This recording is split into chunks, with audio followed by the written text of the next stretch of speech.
She did allow me to be a mother, and not just a mother. I think she really allowed me to be a great mother. She allowed me to be the mother that I knew that I am and that I was, and that was attempted to be taken from me. Dog people, welcome back to Rescued by a Dog, the podcast about dogs that have actually saved their owners' lives. I am Laura, host of the podcast. If you enjoy these stories as much as I do, I'd love your help. Can you give $5 to help keep Rescued by a Dog going? There are two easy ways to do this. First, you could just Venmo me $5 or whatever amount you want to send at the handle LauraBama. That's Laura, B as in boy, A, M as in mother, A. Or you can go to patreon.com/Rescued by a Dog podcast. Again, that's Patreon, spelled Patreon. So patreon.com/Rescued by a Dog podcast. When you join the Rescued by a Dog community on Patreon, your $5 a month will help me to continue sharing these beautiful, uplifting stories. Today, we're going to hear from Emiko. When she suffered a stroke after losing custody of her child, a sick, neglected shelter pup named Victoria reminded Emiko that she's an amazing mother. Hello? Hello. Hold on. Where's my video? There's my video. Hi. Hi. Is it Emiko? Did I say it right? Emiko, yeah. Emiko, got it. Hi, so nice to meet you. So nice to meet you. Thank you for just thank you. Just thank you. Okay, so why don't we start out with you telling me the name of the dog we're going to talk about today and what the dog looked like? Our dog's name was Victoria. And if you ask my son, he would say that her name was Victoria Michaela because he originally wanted the dog to be named Mike, but we got a female dog, so we went with Michaela, so Victoria Michaela. And she was described as a standard American bulldog at the shelter, which I think is a fancy way of saying pit bull. And that's... Oh my gosh, Victoria. She's so cute. How much did she weigh? At her healthiest, she was probably about 55 or 60 pounds. So why don't you tell me a little bit about what was going on in your life just before you met Victoria? I had been going through a tremendously high tension, high animosity, really remarkable custody battle, cross-jurisdictional, interstate, cross-country. And it had been going on for the better part of 5, maybe 6 years at that time. And my child and I were separated not by choice, and frankly, not by merit, if I and a bunch of other people do say so ourselves. The way that it was structured was that I had to fly back to sort of where the court was for litigation. The judge was not allowing me to appear via, whatever court link or something. So I was flying back, if not every couple of weeks, every week to New York City. And it was grueling.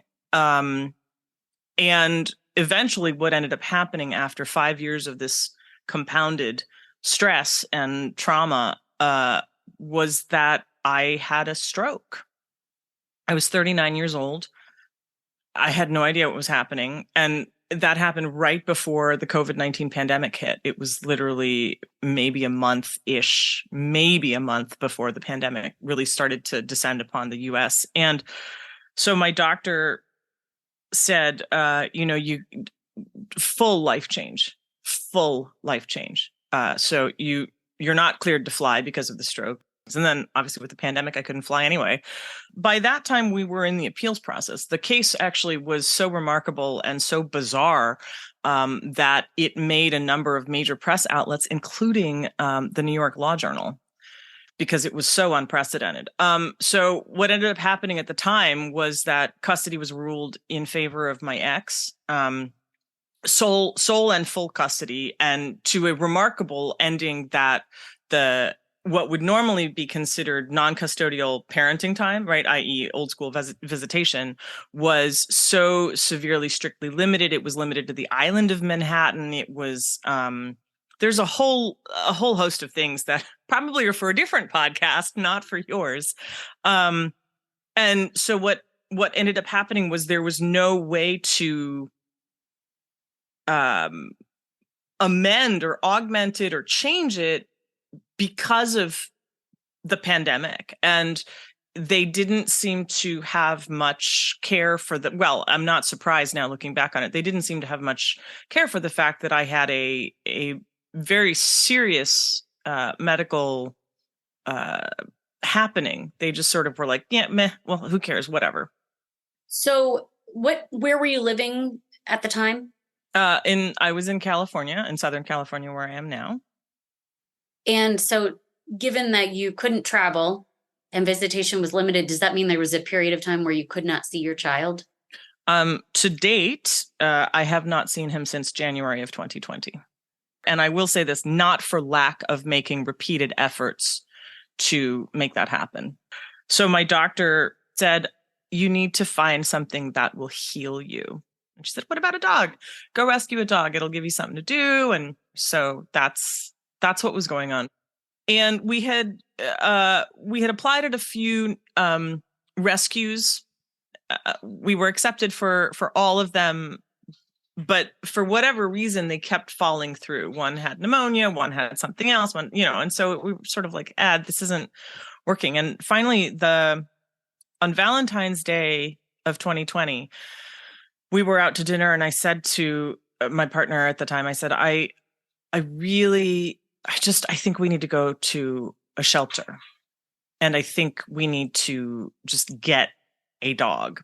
And so the next day, after doing a little bit of research, we ended up at the Los Angeles County Carson Animal Control Shelter. And I mean, we got up at 5:30 to get there by 6:30. And there was already a line of people outside. And I went to take a number, and this little girl, she must have been 7 or 8, and her mother jumped in front of me in line. And I knew that puppy. I knew that puppy was no longer ours. I knew it. I knew it.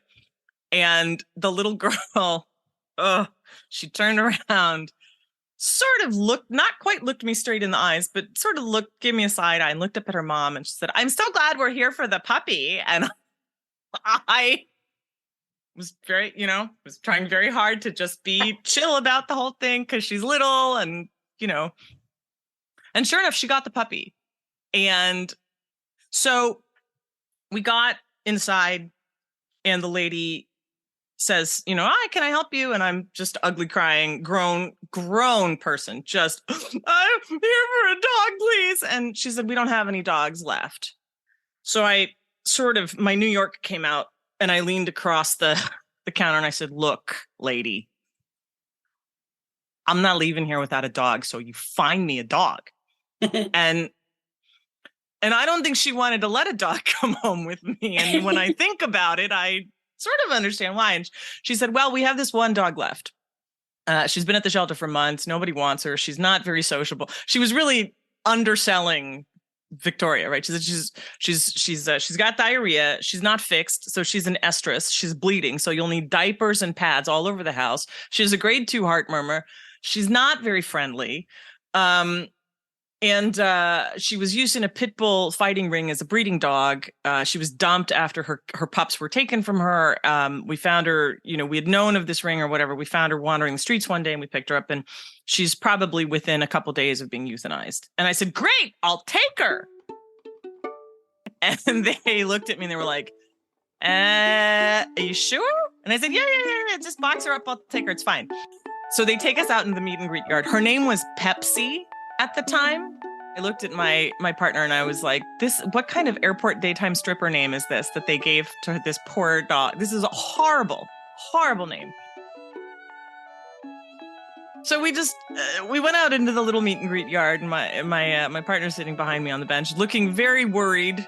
And out trots this, when I tell you mangy, dirty, disgusting, paws covered in sores, patches of fur missing, and slightly, this dog looked happy and hopeful, but a little tired of being happy and hopeful. It was like, all right, I'll put on the dog and pony show and go out and maybe they'll take me. Likelihood is they won't take me, whatever. I don't care, right? Very self-preservation.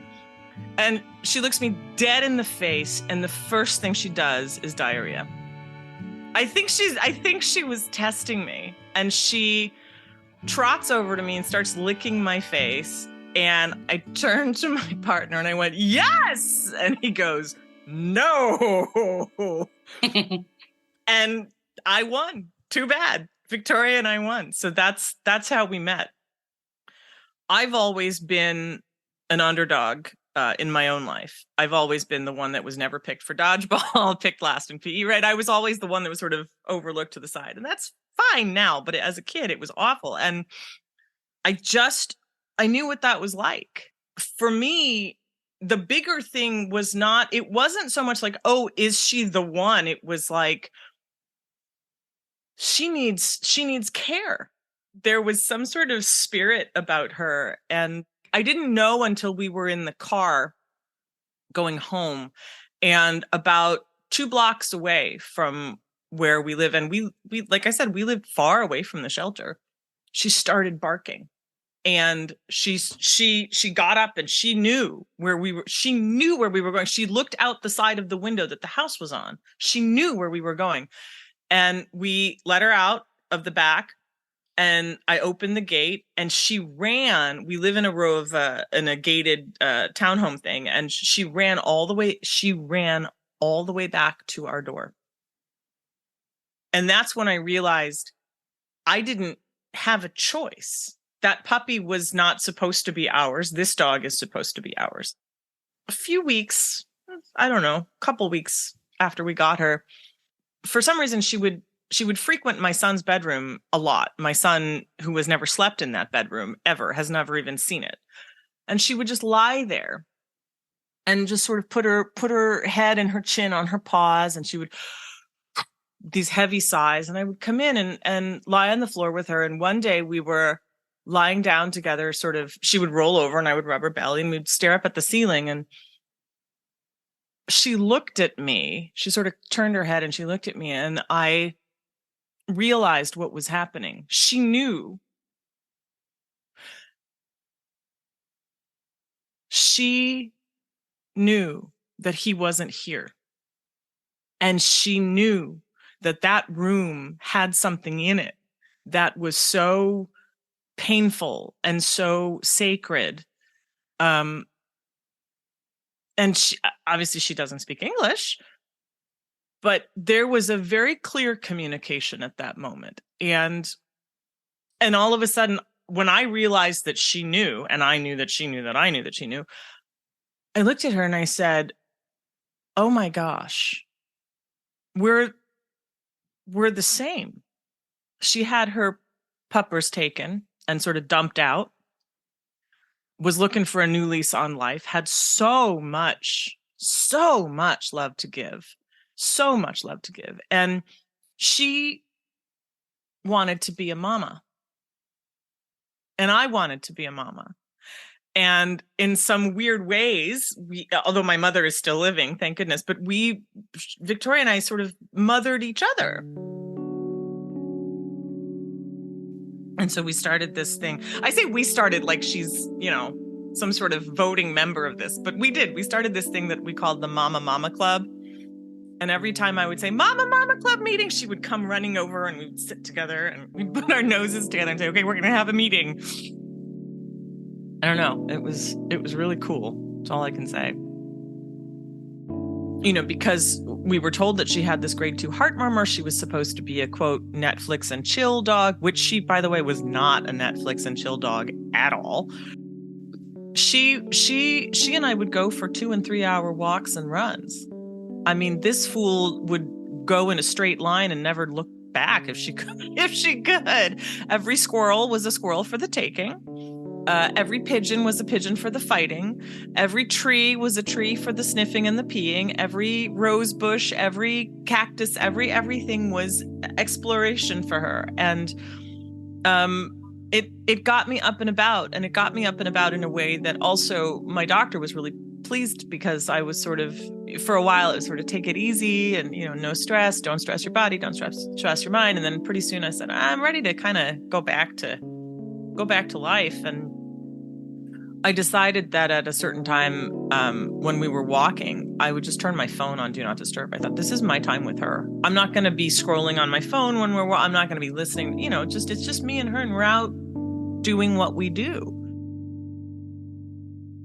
We had to start making various adjustments as we went along, because her health, she didn't just have a grade 2 heart murmur. She had a lot more. And so fairly quickly, we had to do a complete 180 of our lives to make some major adjustments to ensure that Victoria got care that she needed. She had congestive heart failure and a whole host of other things, trail offs of these conditions, and just you name it, she had it. All of this got discovered after she had a very severe case of pyometra and had to go in for a hysterectomy, because she almost died. And that's when they found all of these other conditions. And I said, well, what about the grade 2 heart murmur? And they said, yeah, that's the least of your worries. We recently, my husband and I tallied up the medical bills, and we probably could have purchased 2 cars for that amount. 100% worth it, without a doubt. At the risk of sounding hippy dippy or whatever, we're big believers that the universe gives us what is appropriate at that moment. And it was very clear that she was there to remind us that we had love and care and compassion to give, and that time is something that we can take, and time is something that we can choose how we spend it. And we spent it on her. Tell me how she was worth it. What did she do for you? How did she save your life? I think the biggest way that she saved my life was okay, I'm gonna cry now. She let me be a mother. I had, in an effort to survive the litigation and the custody battle, I had shut off a part of myself. And especially after the stroke, leading up to the stroke, and then probably after the stroke, I had really ignored and muted this part of myself, because it was the only way to keep going and keep functioning as a sort of a positive and contributing member of society. And I didn't resort to drugs. I didn't resort to drinking, right? I didn't do any self-harm, nothing like that. I also was not afforded the opportunity to perhaps go to therapy, because of the way that therapy had been weaponized in the litigation. And so I realized that any move that I made was going to be one that was flipped, or could be flipped. Including when I told my doctor, hey, I got a dog and this, that, and the other. And, and I said, I want an ESA certificate for her. And she said, nope, because as you go forward in the appeal, everybody that knew what was going on knew, like, if I got an ESA certificate, somebody somewhere in the opposition would find a way to see she needs emotional support. See, she's weak. See, they would find it, because they had done it before. If you have a 100% track record of using stuff against somebody, why would you not use that? Right. So, the biggest thing that Victoria did for me was she did allow me to be a mother, and not just a mother. I think she really allowed me to be a great mother. She allowed me to be the mother that I knew that I am, and that I was, and that was, attempted to be taken from me. And and she did that, believe it or not, through all of her illness and her conditions and all of these things, because I was constantly shifting things around and putting her first, and every spare dime went to Victoria's healthcare. And I didn't realize that all, like, little tiny things like that were things that I had willingly just given up, just happily given up, because it's like, oh, well, it's roses or an abdominocentesis. Well, we're going for the abdomino, right? Like, that's it. And so she gave me that chance. And through that, she helped me realize that that's something that, try as people might to take that away, try as they might to unring that bell and to rewrite a different truth, there are some things that are inherently universal truths. And one of those universal truths happens to be, and I tell my friends that have had, unfortunately, children pass away, once you are a mother, you are a mother. Nobody can take that. A court can try to absolve your custodial and your parental rights. Doesn't matter. I mean, it legally matters, but you will always have birthed that child. There's no way for them to, at the risk of sounding a little bit graphic, like, they can't put it back in, right? So that will always be there. And that was something that I needed to feel and learn for myself. Victoria had this innate, I don't know how to describe it. She had this innate ability, the sixth, seventh, and eighth sense that she had, because she was always extra, to find these things that I think a lot of people would consider to be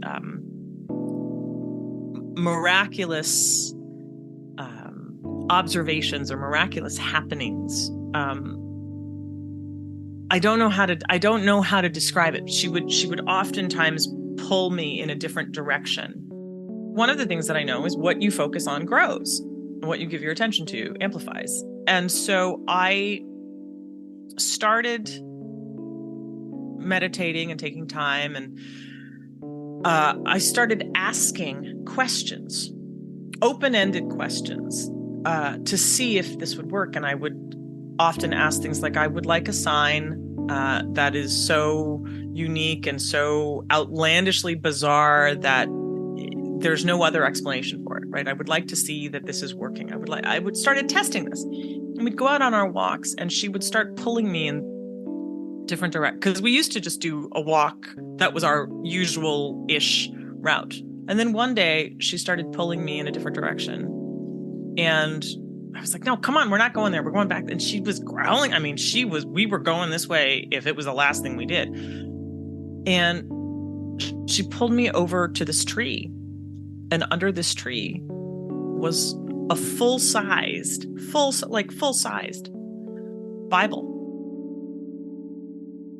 And then I thought, okay, well, let me ask another question. All right, that's a coincidence. Let's find something, give me another sign that something happens. And then about a week later, she's pulling me in a different direction. And there's another Bible from another church in a completely different place.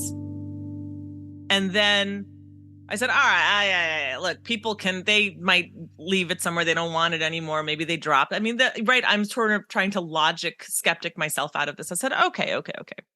All right, let's try this again. Now I want to know that, you, whoever you up there is, I want to know that you up there, and I sort of pointed randomly to up at the sky. I was like, I want to know that you are, that you're doing this. So we're walking again. She pulls me in this completely different direction. And I go, and there's nothing there. And I said, ha ha, I knew this was a coincidence. I knew this was, And then she pulled me again. And then again. And then again. And sort of we made this like little weird square, and then back to the spot where there was nothing. And maybe literally 10 minutes later, there was face up, a tarot card, the sun tarot card, face up, staring at me. And I looked at her, and she's sitting there. panting, looking quite pleased with herself. She's like, see, I told ya. What? I told ya. But she always, and this happened more times than I can count. I mean, one time I had asked the question. I said, I'd like to play more. I'd like to find a way to play more music during COVID-19 because going out and touring was not an option. So my best girlfriend, the one that sent me your podcast, as a matter of fact, she and I were walking, and Victoria pulls us down the street that we never go on. And we have no idea. This is a side street, so we don't know. We don't even know if it leads back out to the main thoroughfare. And on the sidewalk is a fully working upright piano, which now, by the way, is in my garage because we started this whole video series called the Garage Piano Series, and that's what we did during COVID. The other thing is that she outran death eight times in 3 years, I think, just about. She kept having these ventricular tachycardia attacks where her heart rate would soar to about 330 beats per minute. And this was something that our cardiologist weighed in on with some other experts. And he said, look, we have a protocol for what happens if the dogs code. We don't have a protocol for when they sustain VTAC at that level for 24 to 36 hours and their blood pressure tanks, but they're still standing up and walking around. We don't, your dog is technically medically dead, but she's very clearly alive and eating snacks. We don't know what to do because this doesn't happen.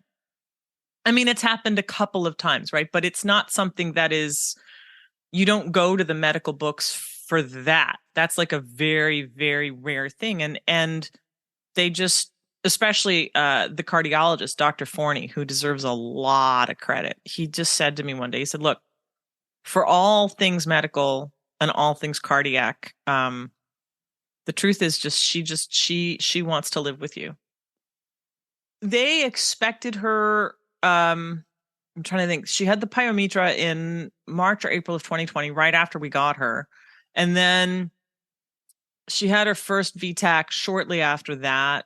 And then it just sort of every few months, like it would be like, oh, it's time for her quarterly critical care. Let's go to the hospital and maybe she's going to clunk it this time. And so we got a phone call from the head of our hospital, and she had her day off, but I was like, I gotta save Victoria and this, that, and the other. And she called me up and she said, listen, she goes, you have to understand that with VTAC patients and chronic heart patients, sudden death is looming at any time. I mean, she could just get up too fast and die.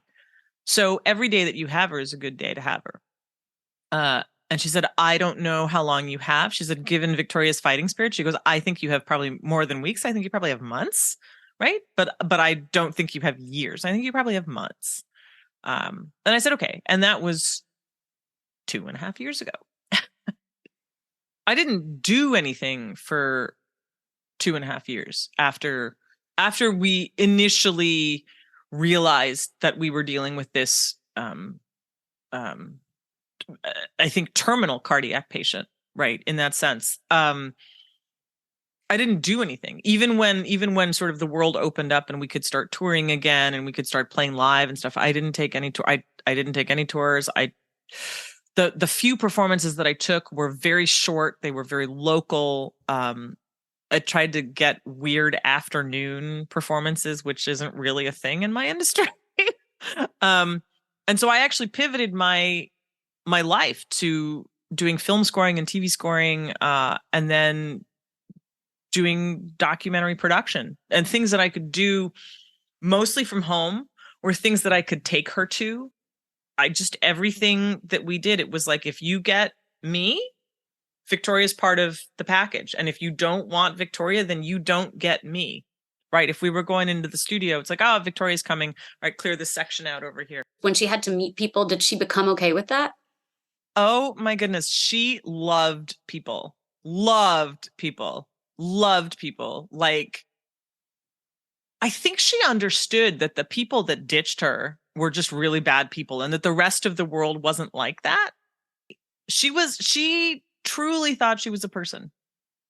I think she thought she was just a funny looking human. we only had her for 3.5 years. I'm very grateful that we had her for more than half her life. Not much more, but more that we were able to give her more than 50% of her life as quality, to me, is really, really important. And we made a deal.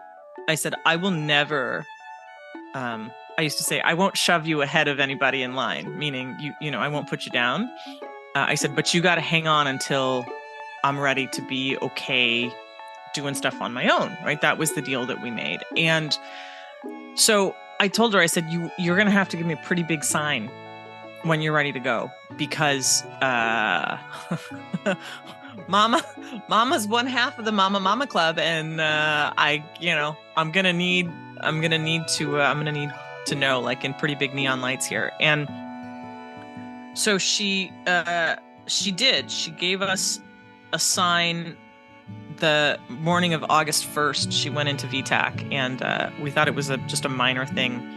But then we realized it wasn't so minor. We brought her into the critical care hospital, and they said, we'll shoot her up with lidocaine. It's fairly, like, mid-level. She should convert back to normal within an hour or two. Just stay put. The doctor comes back in about 5 minutes, sweating bullets. And she goes, her heart stopped. She coded. And I mean, my legs gave out. My legs just gave out. And I said, okay. And I had lightning speed, like, gone into crisis mode. And, like, in my head, I was like, okay, she's going to pass away. It's okay. We talked about this. This is her sign. I'm here for like, I can do this. It's okay. And the doctor goes, we're going to bring her back. And I was like, what? And they said, yeah, you signed an order the last time you were here for CPR and chest compressions. So we're defibrillating, and we've started chest compressions. So they brought her back, which was insane. And sometimes with animals with CPR, they come back differently. And so we saw her, and she was on oxygen. And when her cardiologist came in toward the end of the day, he came in around 4:30 that afternoon. And I said, is there anything we can do? Because the ER attendings are telling us these are options, but there's a 5% chance of her surviving that. And if she survives it, there's a 5% chance within the 5% chance of her making it home. And if she survives that, then there's a 5% within 5, right? Like, the percentages just get smaller and smaller. And he looked at me and he said, I don't know what to say, because she's always outrun it. She's always outrun it. So he said, I can't medically tell you that there's nothing we can do. I cannot, however, tell you that there is something we can do. He said, I do not know the answer to this. And he said, I think that her coding was her sign, right? That was her sign. And I said, yeah, fair enough. But they brought her back.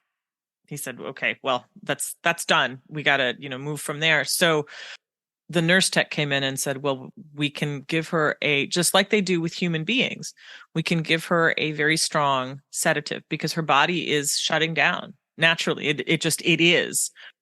So she said, we can give a strong sedative, just like we do for humans. And it doesn't stop the heart. There's nothing like that. It's just something that helps you relax.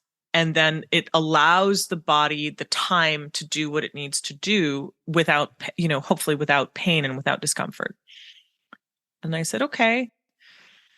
And so they moved us from the waiting room to this, like, triage room.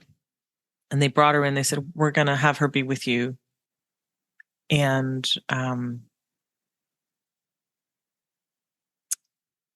she was able to, it's funny. I think about this now and I sort of chuckle, because I realize what she was doing, which was she was someone who really did not like to leave things unfinished. She would always, like, finish her water bowl, finish her food. She would always finish chewing up a toy completely. I mean, everything was from start to finish. And so we were making phone calls and putting people on speakerphone for her. And I think she was not going to go. She was going to hang on until she got to talk to whoever her people were, right? All of her people that she wanted to talk to. So I was like in my head making these lists going, all right, I got to call my dad. I got to call this. I got to, right, going through this list. And I was on the phone with somebody and her heart started beating through her blanket. Like I could see it. And I thought, this is really weird. It's been 4 hours, 5 hours maybe at that time. And the sedative's supposed to be slowing stuff down. And I looked at her and I put my hand under the blanket and I felt this punch, like this, I mean, really hard pow into my hand. And that was her last heartbeat. My husband and I walked out of the critical care hospital and the sky was black. It wasn't raining. It was just black. And we opened the door and we stood there in the parking lot and this giant flash of lightning came down. And I looked at him and he was like, yep, that's her. She was so dramatic. She was always like this very, I don't know, just like those old 1920s, stage actresses and silent movie actresses. And everything about her was such drama. And even her transition and her departure was like exit stage left, but house lights down, spotlight on, curtain fall, right? Roses, everything was orchestrated for her. And I don't know how she did it, but she did it. She always showed up for me. She always showed up for my husband. She always showed up for anybody that needed her. She was didn't matter how many pokes or prods or heart things she had. It didn't matter. She always got up and showed up for us. So I have to do that for her. I have to do that in her name, in her spirit to keep that going, because, otherwise it's all in vain, isn't it? Pre-COVID, when I was able to spend some time with my son, and he was younger, he would have a rough time with something or, have a fight with friends or whatever. Say, well, come into the nest and let's talk about it. And I would sit on the floor and I would make a diamond shape with my legs, right? And put the soles of my feet together. And he would crawl in there and we would just sort of sit. I would hold him and I would say, now you tell mama what's wrong and I'm going to listen. And, let's talk about this and let's sort of work this through. And he got to this place where he'd say, mama, make a nest. And that was his way of saying, hey, I got to talk to you. And so, Victoria started sitting in the nest, and she sort of inherently knew when I was just sitting like that. She would come in and sit and she'd sort of look at me and she'd put her head on my shoulder and sort of dig her bony chin into my shoulder and, sort of snarf at me. And so that was one really sweet thing. The thing that is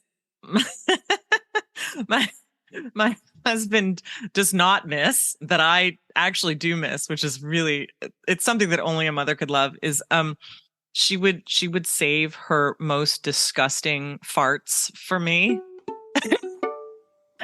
And she would just come right up to me and just let loose. And I was perfectly fine with it. And my husband would go, oh, I gotta leave the room. This is disgusting. Or we'd be in the car driving either to Vegas or back to LA. He's like, Victoria! And he'd roll the window down and, she'd look at me and I'd be like, I don't know. I love you, honey. I love you. Mama loves you. And she'd be in the back,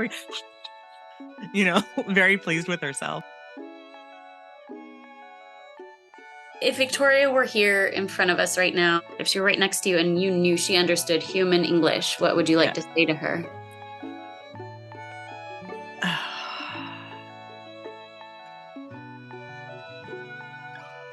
Let's go. Let's do it. Whatever it is, let's do it. Let's go. We got stuff to do. Let's go get it done. Because that's how she was. It was a let's go kind of, every day was a let's go kind of day.